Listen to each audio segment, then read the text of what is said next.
Ascot Racecourse has been the scene of many a terrific jumps race over the years. And one man who's ridden plenty of winners around here is Richard Johnson.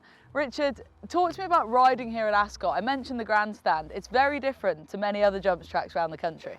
Yeah, it's a very big race course. It's what we all look forward to as jockeys. You want to ride at the big meetings at the weekend, and here are some of the biggest days of the year. Well, like any track, it takes some jumping, hurdles and chases. We're going to go and walk the track and find out a little bit more about it. Come with me. Okay, Richard, so we've come just round the corner from the winning line and the grandstand, and already we've got to the 3-mile chase start. And I suppose the first thing that's hit me that's quite a surprise is how close the first chase fence is to the start. You must have only just got going before you have to jump. For me, it's one of the hardest fences on the course. You know, when you jump off in a 3-mile chase, all the handicap chases here are very valuable, and there's lots of runners. Horses get very excited beforehand, and almost you want to get a good start, and you're trying to get the horse in a nice position, but all of a sudden if the horse isn't concentrating, you're actually running down to this first fence as well, which again is not an ideal start. You know, it's lovely to jump fences uphill. Yeah, horses can sometimes almost not be in a very good rhythm and get it wrong. Now we've got down to the bottom of the hill, Richard, it's really struck me just quite how steep that gradient is, and all of a sudden you're onto fence 4, and you must have to have your act together at this point. Yeah, exactly. I think even when you're riding it almost rides steeper than even it walks. Yeah. Horses are sort of freewheeling down that hill, and the third fence there is an open ditch.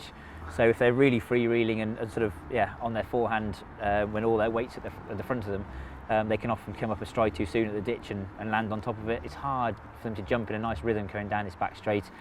And then we get to the fourth fence, and when I started, this was a water jump. That shows how You're showing your age now. I know. But they, now they also have the 2-mile 5 start just back here, so it's given them another start as well. So it's yeah, and actually this fence rides quite nicely. Out of all the 4 going down the back straight, I say this is probably the nicest. You start to level out before Swinley Bottom. They race out of Swinley Bottom, beyond halfway now.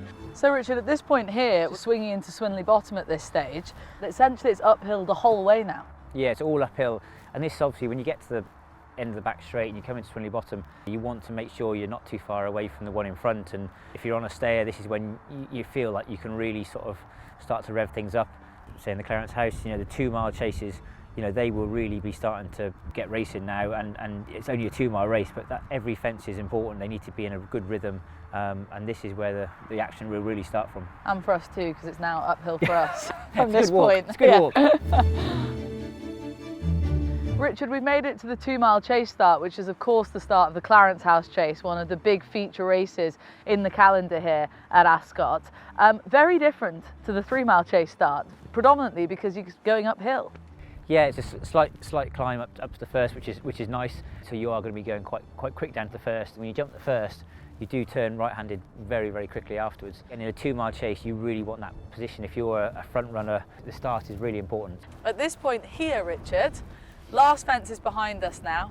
You've had that uphill climb. It's still a way up to that finishing line, and this is where they have to give you their all. I think most importantly is keeping your horse in a rhythm. If you sit still and be too cautious, often sometimes the horse can be over cautious or put an extra stride in. The most important thing is to keep the sort of rhythm going, be positive, and try and win your race. So this is it, Richard.